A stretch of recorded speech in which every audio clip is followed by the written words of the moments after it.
Le musée de l'évolution de l'homme, Préhistorama, existe depuis 20 ans. Délocalisé de l'Ardèche, il se trouve désormais implanté sur la commune de Roussan, à 8 km d'Alès. La visite débute avec les grandes aires géologiques de la Terre, en passant par le règne des dinosaures. Et puis ensuite, on rentre dans la période de la préhistoire, qui commence avec l'apparition des premiers hommes et qui se termine avec une grande invention, c'est l'invention de l'écriture. À la sortie de la galerie des fossiles, il y a une ammonite géante qui est exposée, qui fait à peu près 1 mètre de diamètre. Ces ammonites vivaient dans l'eau à l'époque des dinosaures, durant l'ère glaciaire, et ont disparu en même temps que les dinosaures.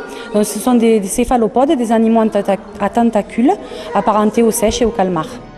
Et en parlant des dinosaures, attention aux idées reçues, car l'homme préhistorique ne les a pas côtoyés à cette époque. Depuis la fin du 19e siècle à peu près, lors des découvertes des dinosaures, on a pensé dès le départ que les hommes ont vécu avec ces grands reptiles, les dinosaures, parce qu'on avait retrouvé des traces d'empreintes de dinosaures qui avaient 5 doigts comme les nôtres. Aujourd'hui, c'est vrai que certaines publicités ou certains romans décrivaient les hommes en même temps que les dinosaures. C'est quelque chose de faux. Les hommes sont apparus bien après la disparition des dinosaures. Au fil de la déambulation, vous ne pourrez échapper au face-à-face avec le plus imposant des mammifères de l'époque, le mammouth. Il vivait dans l'hémisphère nord pendant la dernière glaciation entre 80 000 et 5 000 ans et disparu à cause du réchauffement climatique.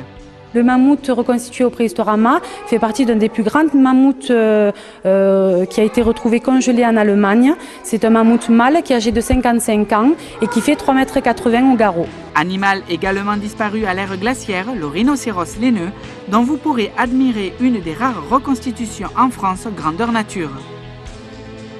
Après l'origine de la vie et les animaux de cette ère, le visiteur partira à la découverte du quotidien de la vie de l'homme préhistorique. Des scènes retraçant l'évolution des premiers primates pour arriver à notre propre espèce, l'homme, en passant par la découverte du feu, la taille des pierres, l'art de la chasse, mais aussi celui des premiers rites funéraires.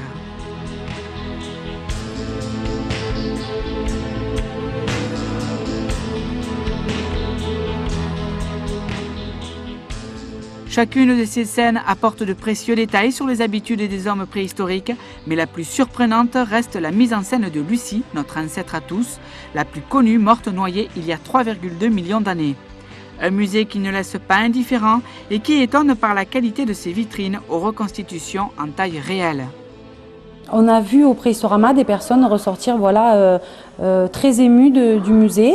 Ils laissent des mots sur le livre d'or en disant qu'ils ont été très émus de pouvoir retrouver l'histoire de l'homme en fait, depuis ses origines.